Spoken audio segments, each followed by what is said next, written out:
Introduce myself. I am Terry Long. I am the woman behind this amazing project, Trauma2Triumph. Trauma2Triumph is a docu-series in the making. We are going to capture stories and stories and stories from women. And you know what? I think I'm going to start incorporating some men's stories as well. What y'all think about that? Some men have gone through trauma because of a woman or because of a mom, or there are men who've gone through different traumatic things as well. So we may be incorporating some men soon.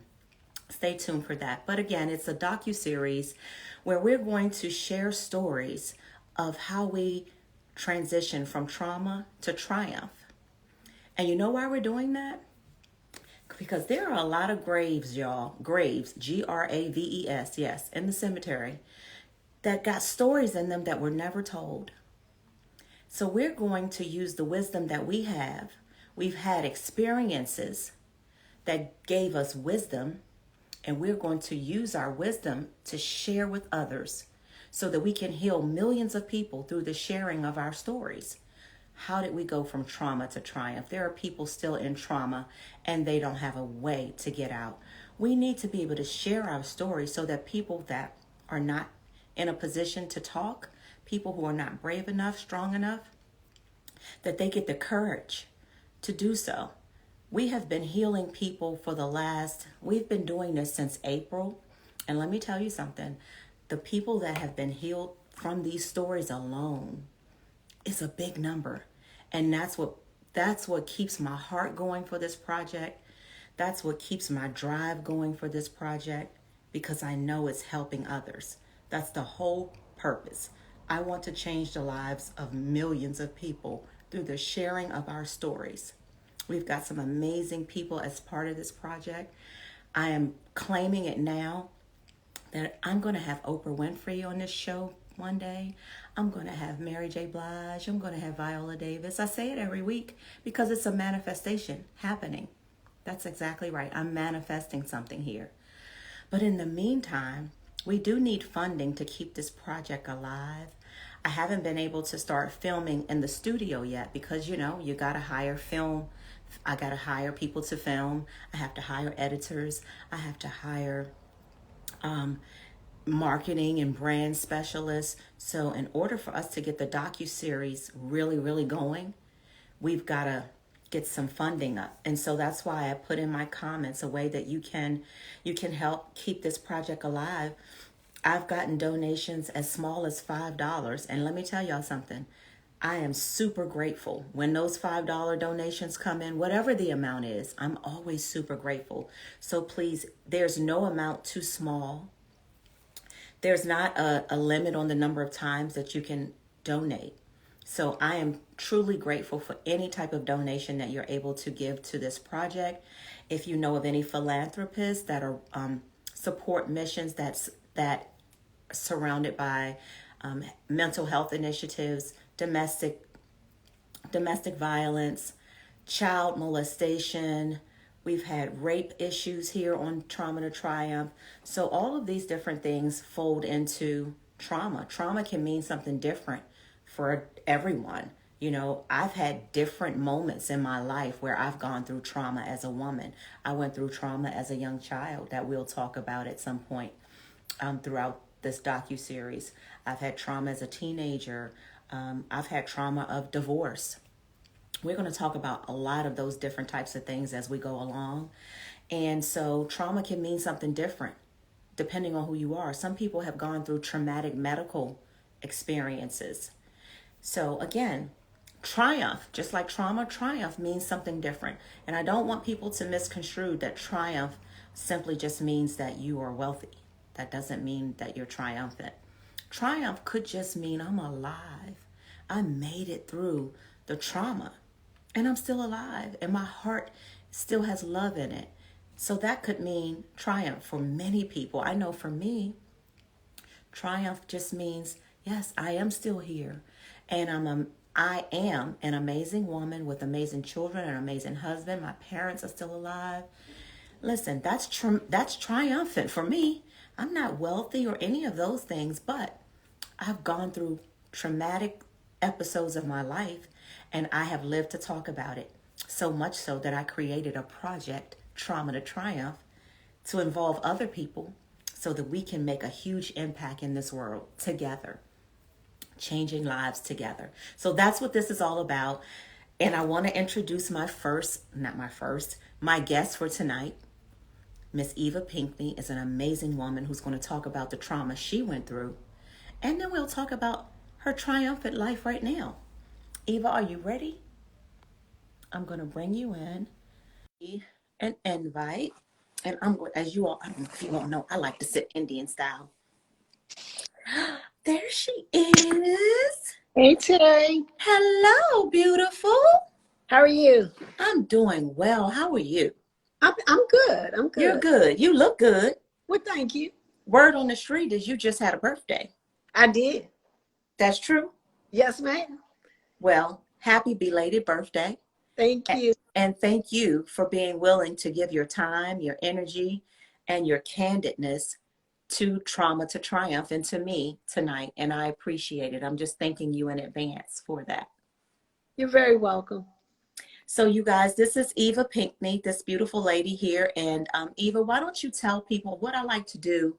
I like to start off by saying, allowing you an opportunity to tell who you are and where you are in your life today. And then we'll go back. We'll take it all the way back to when the first onset of trauma in your life, in your early life. Okay. I'm Eva Pinkney, and right now today I'm an author, and I've completed 2 books, Crazy as This Crazy Does, Part 1 and Part 2. I'm getting rave reviews for Part 2. I'm very excited about that. And next I'm going to work on a script, and I'm going to try to get these books to be a TV series or a film. So that's where I am right now. You're not going to try. We're going to change the language. I, You have 2 books out. I've been working on that. I keep slipping up. You have 2 books out, and Eva is going to turn those books into a blockbuster film, and it's going to be a huge, huge, huge big deal, okay, across the world. I Okay. like the sound of that. We're Okay. That's what it's going to be. That's what it's going to do. So Eva, take us back. Take us back down the road of, when things first started presenting themselves as traumatic episodes of your life. I want to say that I was traumatized in my mother's womb. Carrying me, they found out that she was schizophrenic. My father didn't realize what was going on. I think he thought that it was her being pregnant and just being a little different. But it turned out that she, she actually had a chemical imbalance in her brain, and they didn't diagnose her with that until years down the line. So I had that trauma, I think, being in her body. And then once she gave birth to me, and I noticed different little things about my mother. Like if it was thunderstorming outside and I'd go, Mommy, can I put on my bathing suit and go play in the front lawn? And she would let me do it. Thunder, lightning all around me, and I'm out there just dancing on the lawn. And as I got older, I thought about it. I said, well, did she not care that if I got struck by lightning or, because she didn't stop me. As a child, we all have responsibilities. And this is the one lesson that I learned from my father. He said, when you enter into a marriage, he said, make sure that you can take care of the bills yourself. Because if something happens to your partner, you don't want to lose your house. And that's what happened with him. He had 5 kids and he had to work, and my mother was sick. She could no longer work. She was in St. Elizabeth's for months on end, and we, as kids, watched out for each other. We took care of each other. But my house was the hang house. Everybody wanted to be there. So I'd roll in, hook school. I'd roll in with 15 teenagers deep, and we come in the front door and I'd be like, hey, Mom, home. And she kind of, okay, baby. And everybody be going, where's your mother? And I'm like, she's under the dining room table. And they go, why is she under there? And I said, because she said the voices don't bother her as bad under the table. She has peace under there. So as a child, I used to climb under there with her and lay my head on her chest and, talk to her. And she talked to the voices, and then she'd come back to me. And, but as if her medication wore off, or she got very, very mean, and all of a sudden I became bitches. That was like my name. I was a bitch. I was screwing everybody in the neighborhood. And at the time I was a teenager and I was a virgin. So it hurt, and I didn't understand her illness, why she was saying such hurtful things to me, but she was sick, and that's what I think the disease does. It makes you say things that aren't true. She was delusional. She would dress in layers and then put a trash bag over her head and stand on the front porch and cuss out anybody that walked by. So, it was embarrassing, but the whole block was aware of her illness and whatever. But the trauma for me was when the attendants came and took her out of the house in a straitjacket. And the whole neighborhood was outside. All my friends, all the neighbors, everybody watching. She's spitting and cussing, and, they're carrying her out. She walked past my brother and I like she didn't know us. I'm crying, my brother's crying, my father's crying. And a neighbor stepped up and offered to take me. She said, I'll raise her, I'll help. And my father was like, no, I want to keep our family together. So that's what we did. And we looked out for each other, and we took care of her. And, So Eva, did the people in the neighborhood, did they ever like tease you about your mom, or were they more empathetic because they understood her illness? they were more empathetic. I never got about her, but when she would follow me to school, I would be like, Mom, you don't have to walk me. Just, it was that kind of thing. It was like, but she was very protective over her children. It was like, she wasn't going to let anything happen. She was verbally abusive, but she never put her hands on us or anything like that. But she could get a little, like you see people on the street that are just, mentally ill. That's how she was, Wow. But the good thing is my father stayed married to her for 56 years. He never left her. He loved her and he loved us. Yeah, Even throughout having schizophrenia, he didn't waver. he didn't. He was always there. And he was the best father that we ever could have had. So anyway, I dealt with my mother's illness for all of my life until she passed away. The next thing that happened was at 14, I started going to the go-go. I told you that on because that's my life. I felt like it was my refuge, and it helped save my life because I could go and I could dance. Well, I met a young guy there, and we started dating. Well, he was handsome. He was extremely intelligent. He was accepted to Howard University. He made the dean's list. He got in medical school. All these wonderful things would happen, but he had an addiction to heroin. So, he used to shoot drugs. And that came between us because he loved that more than he loved me. So that was my first heartbreak. So once I got through that, I started looking for love in all the wrong places. I always went after the bad boys. I always went after the guys that everybody else wanted because I was not intimidated by women. That didn't, that went right on. I was like, I see something I want, I'm going after it. And That's right. I realized that, I didn't give myself a chance to heal from I was bringing baggage from the heartbreak to another relationship. But I got with an older man. He was a hustler. I married him and we had 2 kids, but he became his, what do I want to say? He was his best client. He started using the heroin and it made him change his whole everything changed, and he started beating on me. So I used to always say he beat me for breakfast, lunch, and dinner because I got beat if I looked at him wrong. I got beat if my daughter, she was 4. If I came home and all his friends are around, they're all sitting around getting high, and she liked Shaka Khan. So every now and then she liked to sing Shaka Khan and, act it out. And some days she didn't. She just wasn't in the mood. And he would be mad if she didn't want to perform for his friends. So I would have to take an ass whipping for my daughter because I didn't want him to touch her. So we fought all the time. It was just, I used to go to work with black eyes.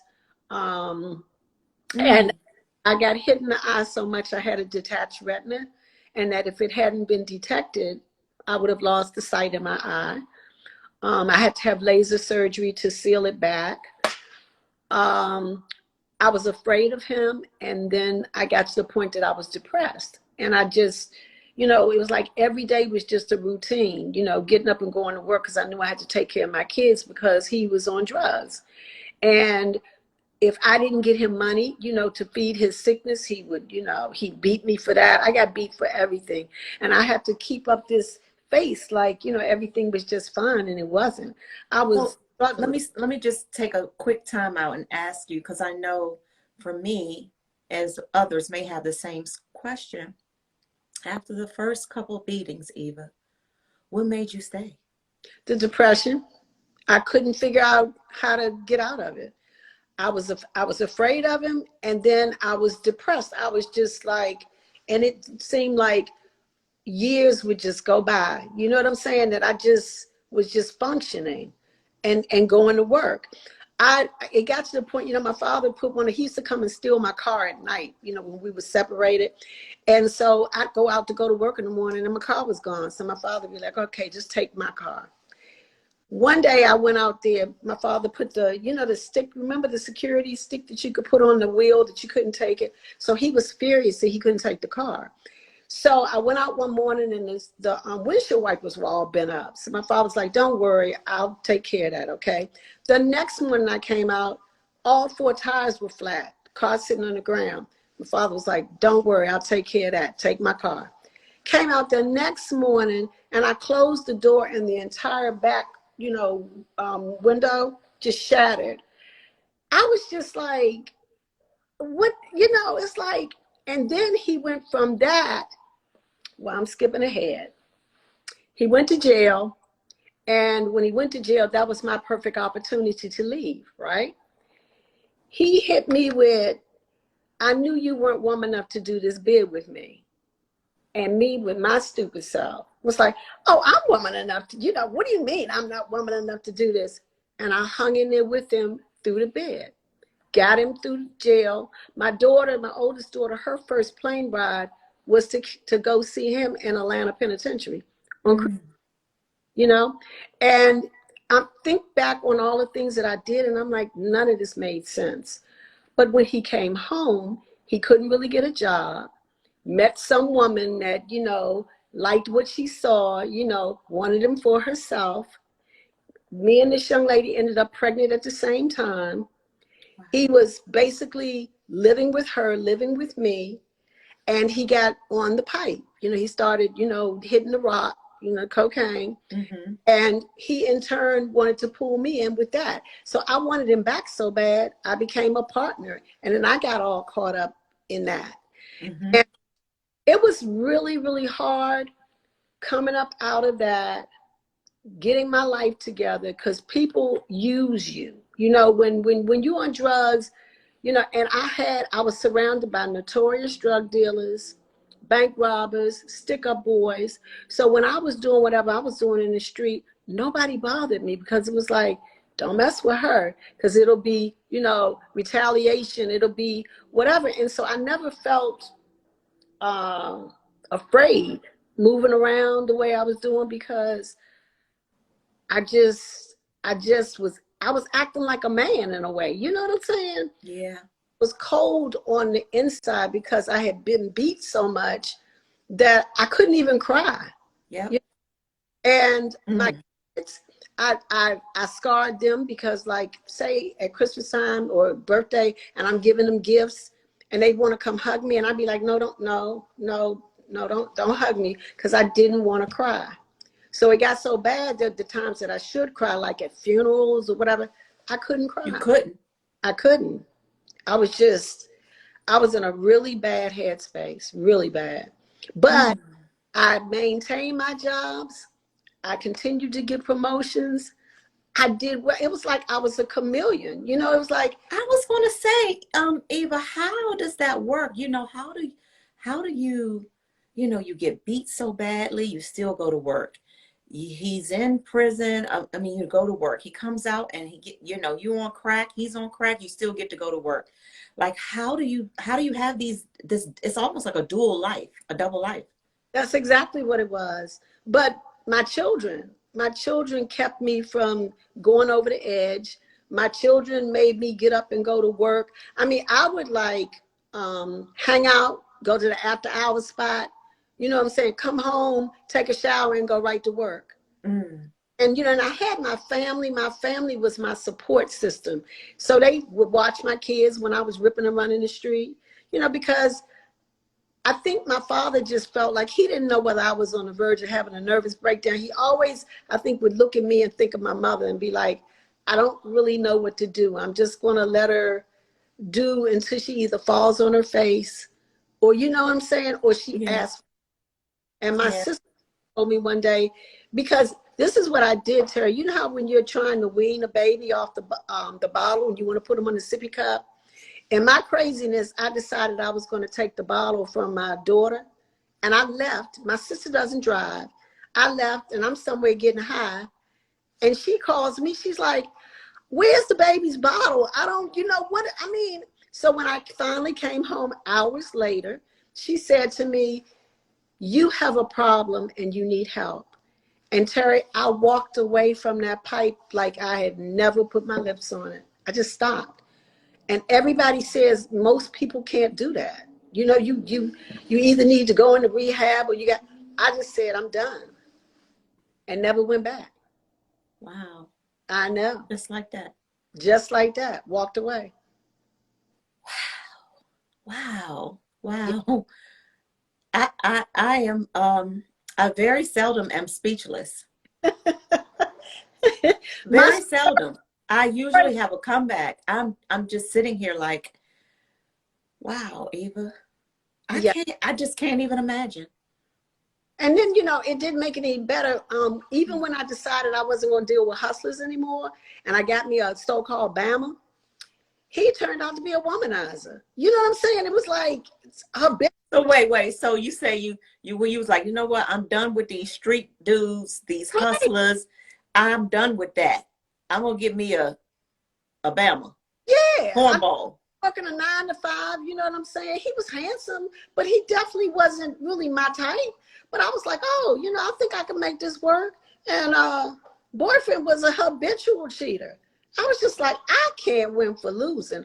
So what I think I'm trying to say, what I've learned in looking at myself in hindsight, is that I'm not looking for another man. I'm going to wait for God to bring that man to me and sit him right in my path. I don't know if I'm gonna meet him at the grocery store or, you know, taking a walk around the block, or, but I'm not looking for a man anymore.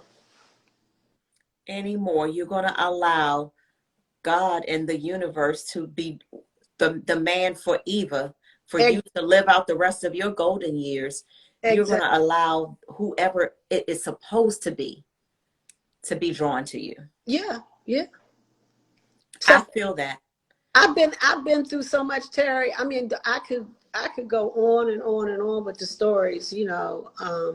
The usury, the people that you thought were your friends and they were just around you because, you know, you had money or what they could get. Because when I stopped dealing with the street, so many people fell off. You know what I'm saying? That Mm. they don't even pick up the phone and call and say, how you doing? And I'm thinking to myself, I did a lot for you over the years, but you know, you live and you learn. And but everything happened to mold me into exactly who I Who am. you are today. Exactly who I am. So I'm not sorry about the journey. You know, I just wish that I had been smart enough to love myself earlier in life. You know, I'm 68 now and I'm finally kind of getting it together, you know.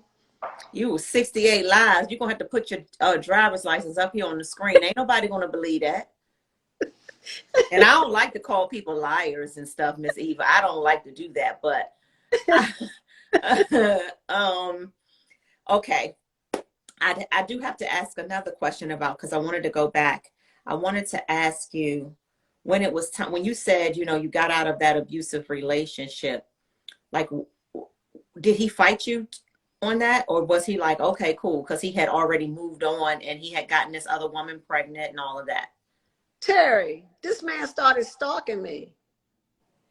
It was so bad that, but my father once again told me that I could not live my life in fear. He said, you have to continue to live your life. So what I would do is when I went out, when I got ready to come home, I would have to call my father and say, Daddy, I'm getting ready to come home. Because back then we didn't have cell phones. Nope.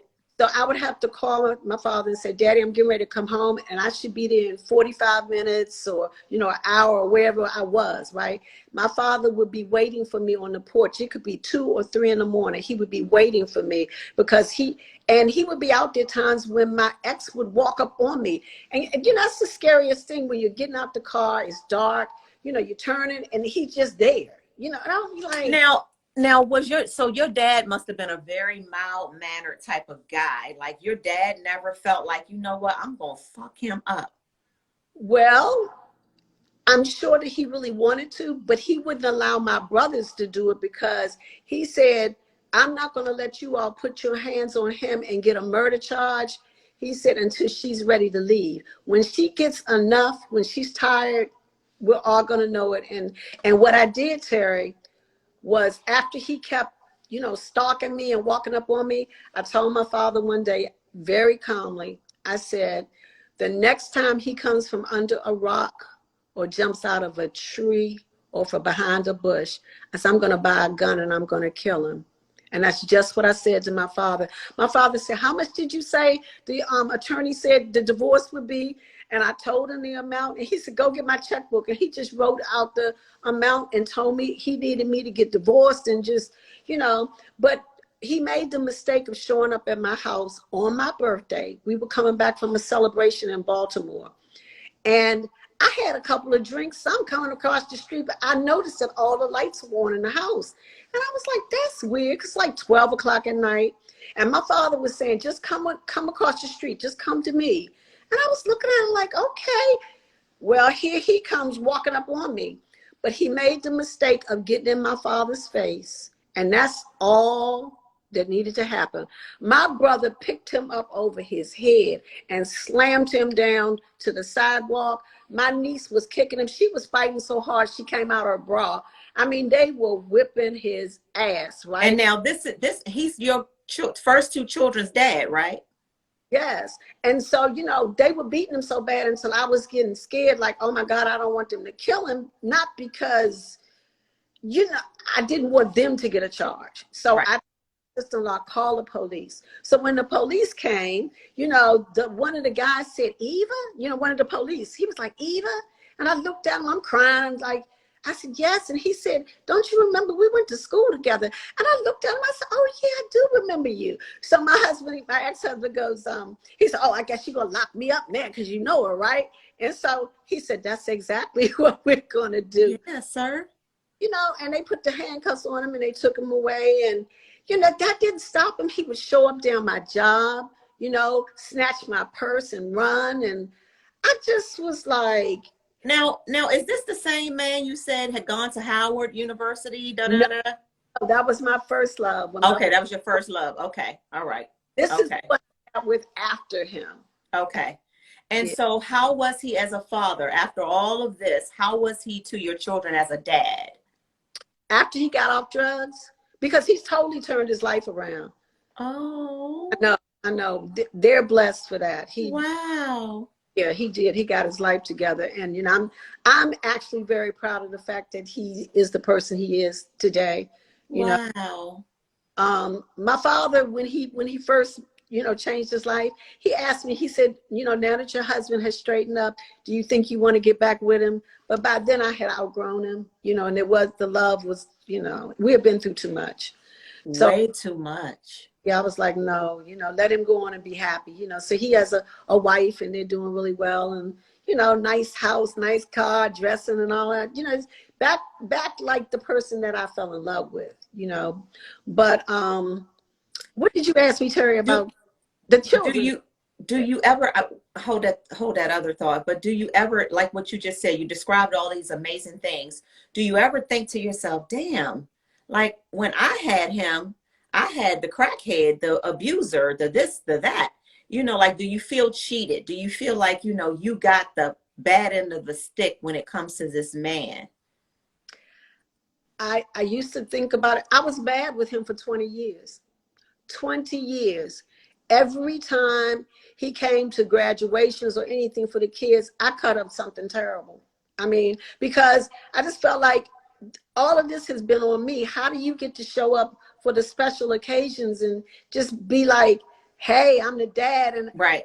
I had to do it all. I was really mad with him for 20 years. Every time I Yeah. saw out every time I carried him, and I was with the type of dudes that they let me do it. I was like, yeah, he ain't shit, Hmm. what? And I feel bad now because my mother told me the first time he put his hands on me, I should have hit him over the head with a lamp and I should have left. And I should have listened to my mentally ill mother. You know what I'm saying? She But had enough sense for that.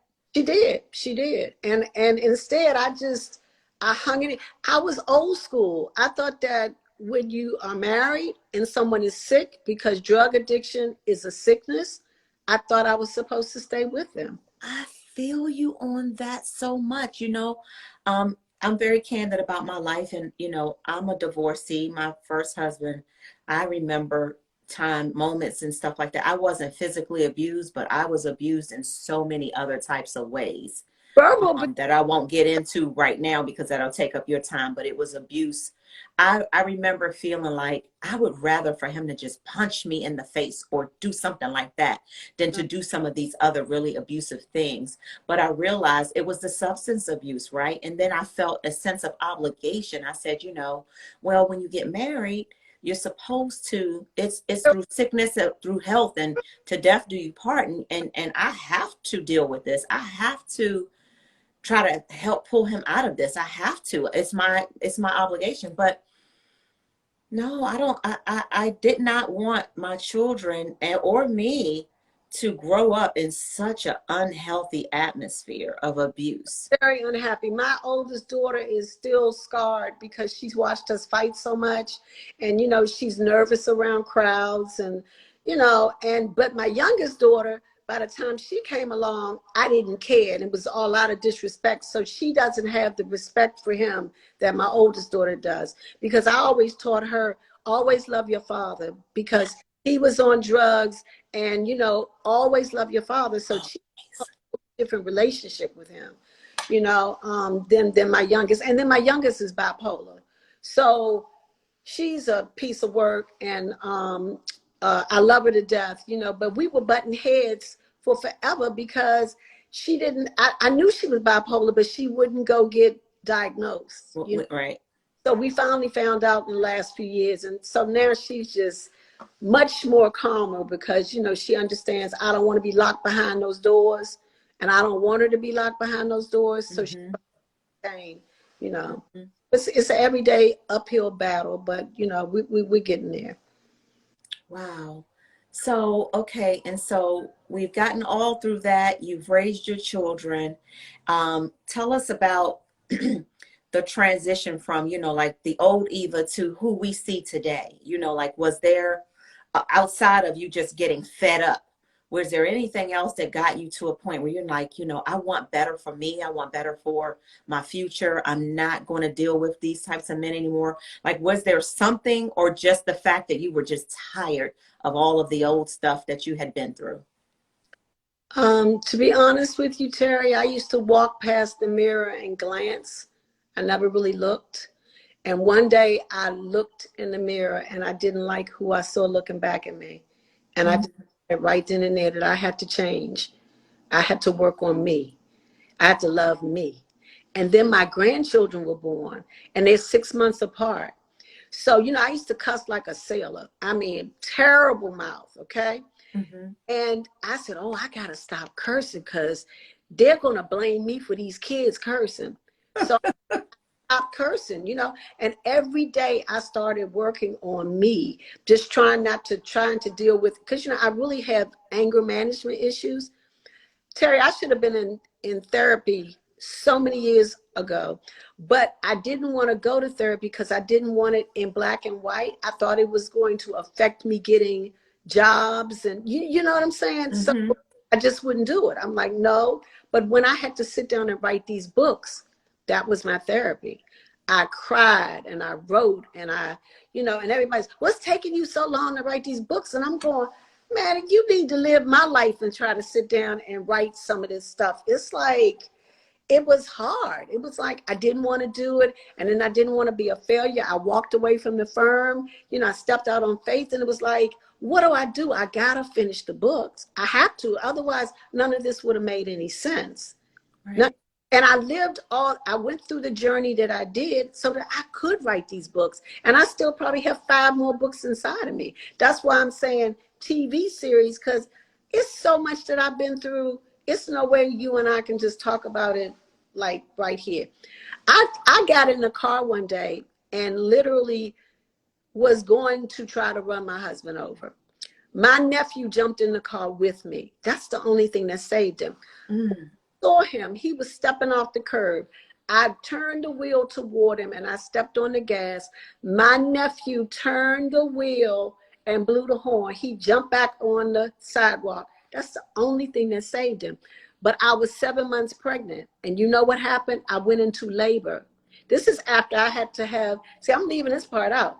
I had to have the whole, I had endometriosis, which caused scar tissue in my tubes. I couldn't get, I had to have surgery to have the scar tissue removed, go through the whole fertility workup. I wanted both my children to be by my husband, right? So he's on the pipe. I'm trying to get pregnant. He's trying to run out the door because the pipe's calling, you know, that rock calling his name. And I'm going, I'm ovulating today. Hold up, you know. So once I got pregnant, I get to 7 months, try to kill him, okay? Go into labor. My doctor was furious. They tried to slow down the contractions, giving me shots. Didn't work. They had to take me to surgery to sew up my cervix. I stayed in the hospital for 2 months with my head down, my feet up, you know. I've been through a lot. Yes, And, you have. yeah, and this is just the tip of the iceberg. That's why Terry, I'm telling you, I'm here for a purpose. And all of my girlfriends from back that time, that era, are dead. All my running partners are dead. So I know God has me here for a reason. Wow. Once again, Eva, you got me in a state of wow. Like I'm speechless. And you're usually not speechless. And I'm normally never speechless. But Terry, I laugh because I've gotten past a lot of this. I don't want people to think that I'm laughing because, you know, I say crazy is my superpower. You know, it keeps me going. You know, I'm very intelligent. Obviously, if I was, you know, I could work at that firm and write these books. And, you know, my mother used to read the encyclopedias. Wow. She was a walking, you know, I would always say, you're like a walking encyclopedia. I could ask her anything and she could just run it off. And we just lived, but there was not a lot of love in our house. Even with my mother being crazy, my sister was schizophrenic and suffered from depression. 2 mentally ill people in the same household. Can you imagine? No. It was interesting. That's all I can tell you. But my neighbors, I spent a lot of time at my neighbors' homes. That's what saved me too. But, you know, that's why you see me, I'm still dancing to go-go, because go-go just makes me come alive. I could be on the verge of crying and I could put on Chuck, Backyard. Yes. Brings me, it lifts me. You know, it makes me just forget about whatever my problems are. So I'll be playing go-go till I'm 90. I tell Stan that all the time. I said, there's something about me and my connection to go-go music that I will never stop. Never. Ever. Never. So you'll go to a go-go with me? Yes. Yes. Listen, honey, I am so grateful for women like you. And I'm grateful for women like you for one of the reasons that I shared when this recording just first started. The experiences that you have, good and bad, all the good, bad, the ugly, all of that, the experiences that you have had have allowed you to be this vessel full of wisdom, full of understanding about, all the things that you've been through with your mom, your sister. You know things now about how to deal with schizophrenia. You know how to deal with drug addiction. You know how to handle and face domestic violence. You know how to handle being a mom on your own. Like there's so much wisdom that you have gained through your life experiences, and it is valuable. Is I, so valuable to women like me and women that are on, women and men at this point. And I thank you for that. I thank you because this is what I call leaving a legacy. Legacy doesn't have to mean money or things. Legacy is the legacy that is going to really matter, and what's going on in this earthly realm now is the type of legacy that women like yourself are leaving with sharing your story and writing your books. You know what I mean? right, That's leaving a legacy that's worth leaving. right. So, if anybody wants to purchase my books, they can get them at my website, www.talkingparrotmedia.com. And, for my Kindle people, you can get it from Amazon. But I'm selling them out the trunk of my car, so you can DM me, and I can meet you on the corner. Listen, I know that's right. That's what it's all about. We need to support each other, and you are willing to, like you said, I will sell these books out of the trunk of my car, on my website. However, we need to get them. It is crazy is as crazy does. But Parts 1 and 2, right? yes, yes. I can't thank you enough for this. And I know, like you said, that we could probably talk even for another 2 hours. Yes, we could. We could. But Because I'm sure you weren't able to tell me all the things. now, Terry, don't you feel closer to me? I do. I really, really do. I really do.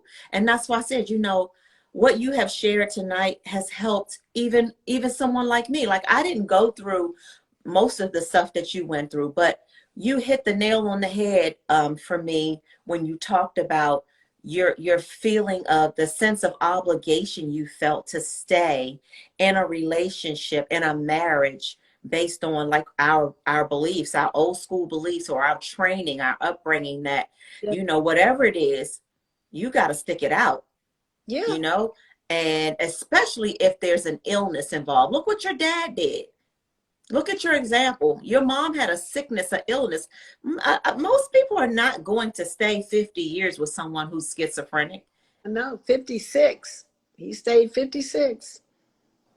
Most people wouldn't do that. So this is your example. But again, your dad he wasn't being beat up. You know Right. what I mean? So there's a difference in, in what he had to tolerate versus you.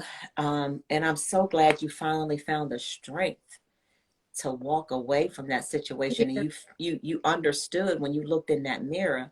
You didn't like what you saw, I and didn't. you decided for yourself. Like, nobody forced you to get your act together. You decided, I gotta be better for my children and for my future, And and you did that.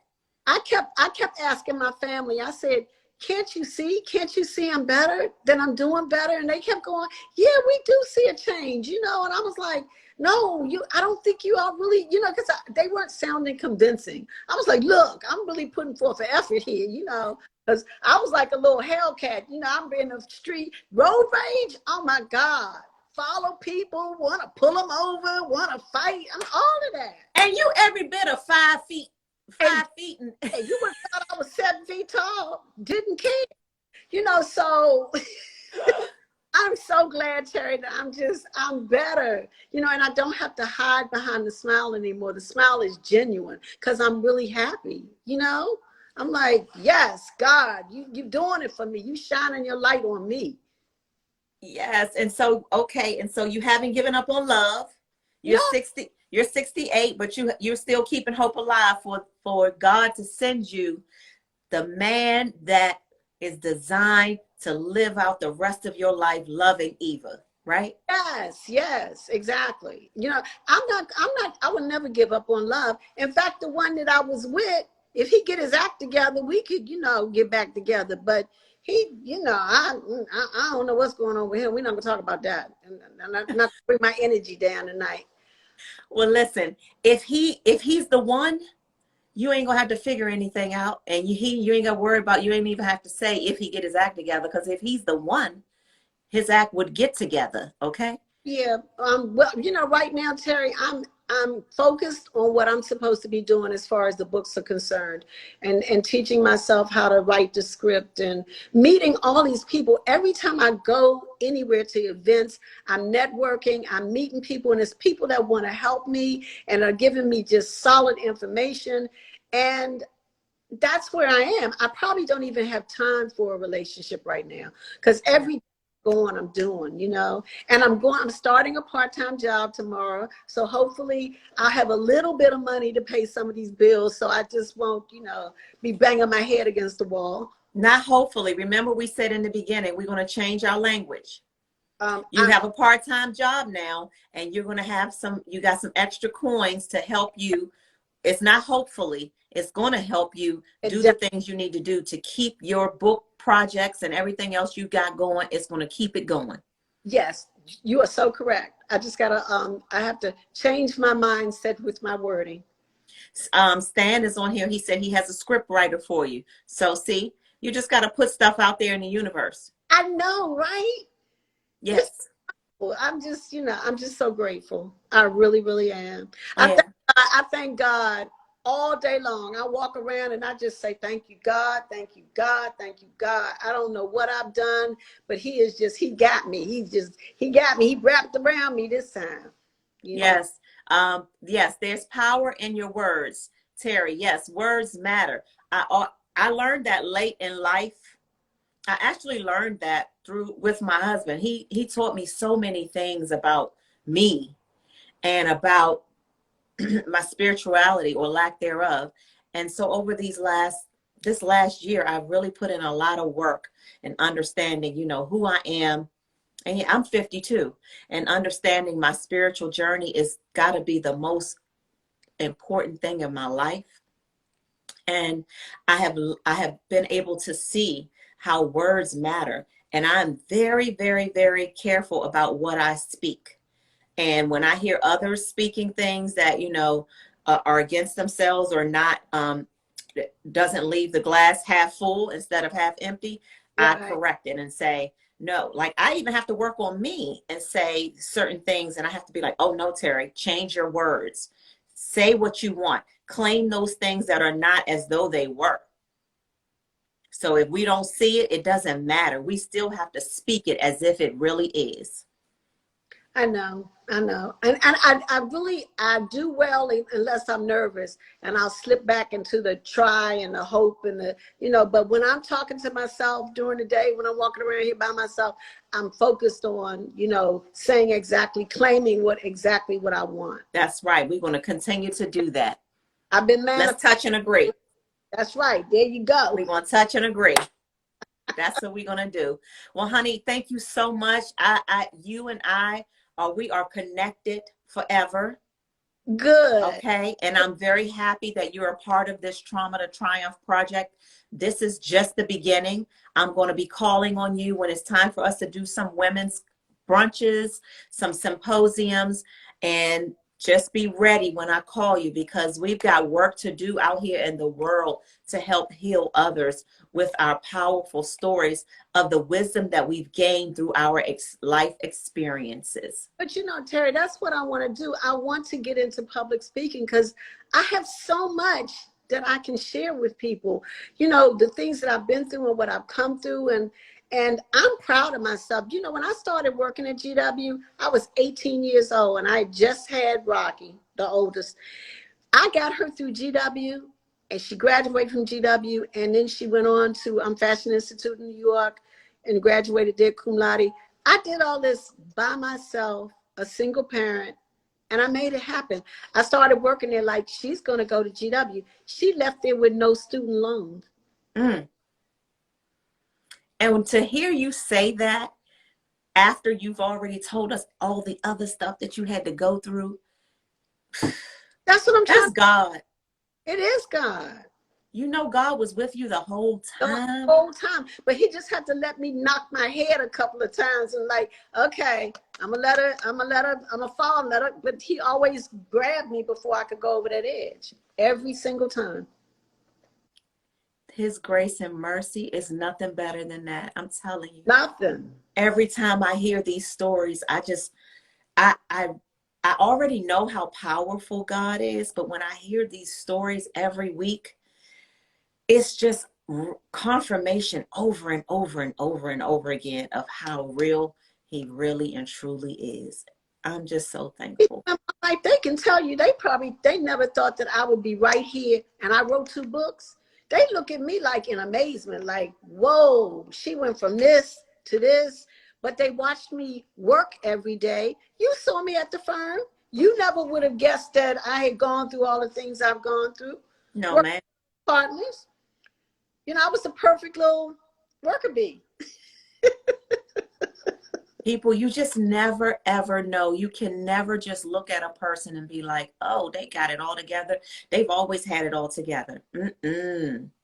You know, I'm going to tell you the thing I miss, Terry. I miss the designer clothes. I'm not going to lie to you. But it's temporary. You know what I'm saying? And so I can dumb it down for a little bit until, you know, I get back up there and I can get back into I love my clothes, and it's like, oh, I can't afford that anymore. And listen, honey, with the way you look and the way that you have maintained your beauty and everything at 68 years old, them designer clothes ain't got nothing on you. You can go to Target and still be looking like these women out here with these designer clothes on, ma'am. And that's just real. I'm working. You know, my daughter, she wanted to be a stylist, and so she uses her daughter. She styles her daughter, right? So I figured, you know, I listened to her and I said, okay, I'm a what do they call it? A repeat outfitter. That's what I am right now. I just got to learn how to mix it up a little bit. You know, I haven't quite got that together, but I'm working on it. Listen, I know that's right. All right. Well, I want to repeat what I repeated in the beginning. For those of you who are joined this live late, first, let me say thank you very much. I'm super, super appreciative of you tuning in. Every Tuesday, I'm doing this with another amazing woman, telling another amazing story. And like I said in the beginning, don't be surprised if one of these Tuesdays it's a man on here, because men have gone through trauma as well. And a lot of men have suffered at the hands of a woman. And so sometimes the trauma for men is the result of what they've gone through with a woman or a mother. So don't be surprised if we incorporate a few stories from men. If you have gone through trauma and you want to tell your story about your triumphant side of life now, please, please consider being a part of the project. And you can do so by going to my website, www.trauma2Triumph.com. You can email me, info@trauma2Triumph.com. You can DM me. However, if you have a friend that you want to refer to this project, please do so. If you have it in your heart and you're able to do so, please consider also donating to help me keep this project going. Your money would go towards branding and marketing, filming, editing, attorney fees, it's all kinds of things that I have to have in place so that we can package this docu-series up and we can send it to Miss Oprah Winfrey's desk or whomever. And they want to say, yes, this is what we have been needing, and this is going to be shown all over the world, y'all. We're manifesting something really big here. And I'm just grateful for women like Eva and those that are about to start signing up And those that have already been a part of this, I'm so grateful for all of it. So I put in the comments how you can send Cash App donations or PayPal.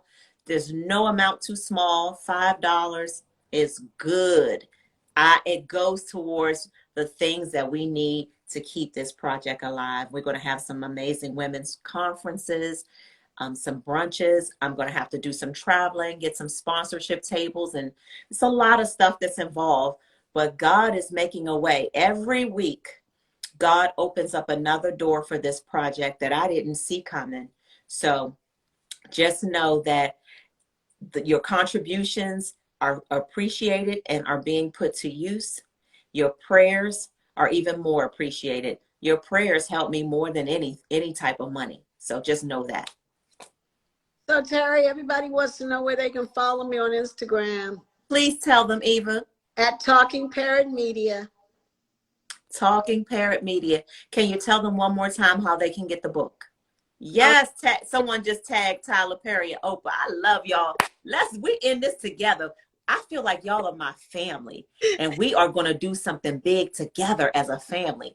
And then we'll all be able to talk about, remember when we were doing those IG lives and we ain't have no money to fund the project, and look at us now, and we on the OWN network, or we on something big. Yes. Own, yes. Watch. You can purchase my books at my website, which is www.talkingparrotmedia.com, and help a sister out. Support. Yes, support. We got to support our Black authors, you all. Get a book or 2 or 3. Give them away for Christmas gifts. Yes. All right, y'all. Thank you all so much for tuning into another episode of Trauma to Triumph Tuesdays. I will be back next Tuesday. You all, next Tuesday. Guess who's on the schedule for next Tuesday? I usually don't tell you all in advance, but in the rap world, his name is Lil Durk, but his mom is going to be on Trauma to Triumph next week. Lil Durk's mom has a story to tell, and she will be a part of T2T. So you all look forward to that next week. I'm looking forward to it as well. Thank you, Terry, for having me. Thank you, honey, for being a part of it. I'm here for you for whatever. Thank you. Okay. Thank you all. See y'all. Have a good night. Thank you all so much.